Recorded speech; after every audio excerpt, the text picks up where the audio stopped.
Hello guys, आप लोगों का हमारे ब्लॉग पे स्वागत है। मेरा नाम है अंशु और मैं अभी आपको दिखाने वाला हूँ हमारी ये खेत, मतलब खाने के लिए चीज़ें है। तो आप लोगों को दिखानी चाहिए क्या? हाँ हम लोग आप लोगों को ही लेके जाते हैं, रुको देखने के लिए रेडी रहो। चलो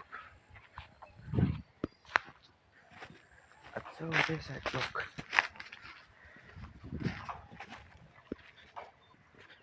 तो इसको क्या बोलते हैं? ऊपर इधर इधर देखो देखो देखो, क्या बोलते हैं उसे?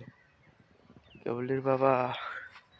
कितनी भाई साहब, हमारे घर के पीछे है, आप देख सकते हैं। हमारे घर उधर है, एकदम नया नया नया।